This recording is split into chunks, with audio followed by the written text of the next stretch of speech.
Today I'm going to take you through two of my favourite exercises to superset.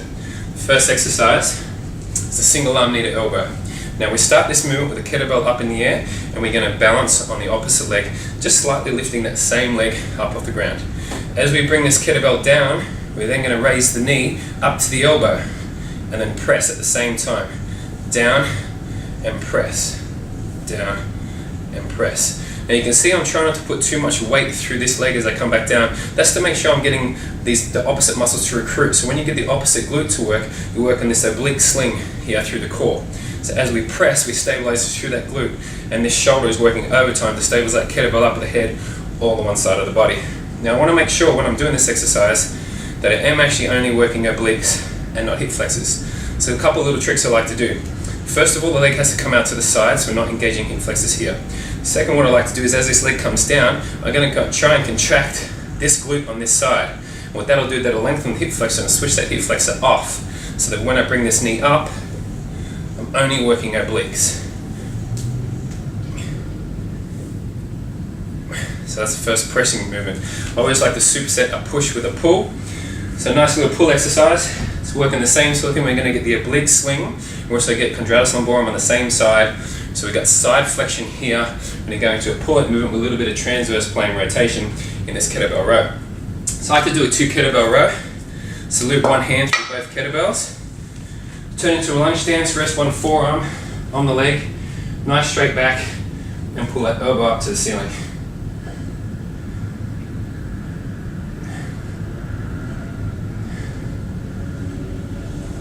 So now we've got that exercise.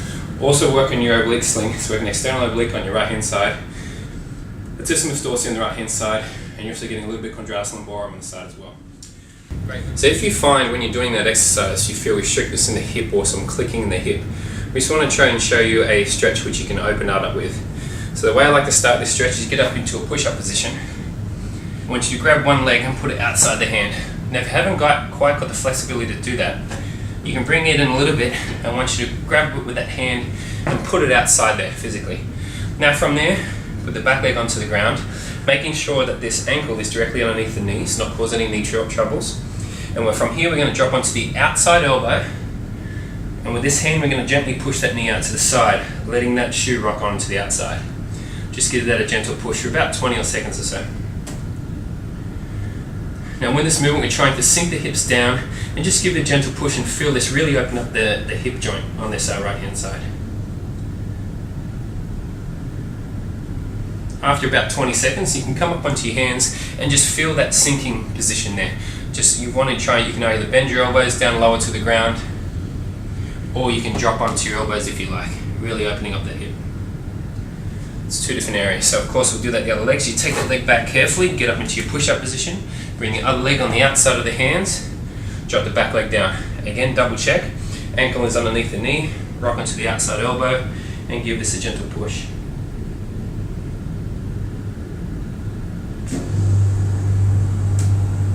While doing this, we're also seeing you're trying to open up the hip joint, but you're trying to feel also hip flexor stretch on the back leg. That's why it's important to start in that push-up position to have a nice long body, so by the time you bring that leg in, you're going to get a hip flexor stretch on the opposite side. And relax. Another issue that might arise with that exercise is not being able to lock that kettlebell straight up from bad shoulder mobility or tightness in the lats. So what I'm going to show you a couple of things here. I'm going to show you how to just increase that shoulder mobility first. You can grab a lacrosse ball or a tennis ball, or it's a hardened dog's toy, so about this size, and you're going to stick it in a couple of areas on that shoulder blade. So we want to aim for around the shoulder blade, just up the top here near the trapezius, down a little bit towards the rhomboids, and if you find any more knots you can work your way all around that shoulder blade. So what we're going to do here, start up the top here, lying onto the ground, put the head down into the ground. Legs are up. I'm going to initiate by picking the hips up off the ground to push that ball right into my trapezius. Keeping my arm locked out, I'm going to see if I can just keep that arm locked out and try and touch the ground with a straight elbow. And then come back to the middle. And just to further push that knot out, I'm going to take my arm across my body. There's a nice knot at the back of my shoulder blades there. And then relax. I'm going to put my hips back down. I want to find another spot, so I'm going to put that further down on my shoulder blade, head back onto the ground, pick the hips up, same thing, elbow straight, take this up and over until I hit the ground, come back, slide across the body, and down. So I'm very tight for the shoulders. I would keep on working down my shoulder blade, and I already can feel how much that's just released my extension into my shoulder joint. Another issue you might have with doing that exercise is you can't lock out the elbow, which we try to release the shoulder joints, and now it could be coming from the lats. Nice little simple stretch I like to do as well. You just put your hand like this on top of a Swiss ball, and then push the ball one way and push your bum the other way, just trying to really feel that lat stretch. And if you can see from this side here, I'm really trying to focus on lengthening that muscle down there. If there is any catching in the shoulder, then it's probably not from the lat. You've probably got some issues up at the shoulder. So just try and gently sit back, feel that stretch there.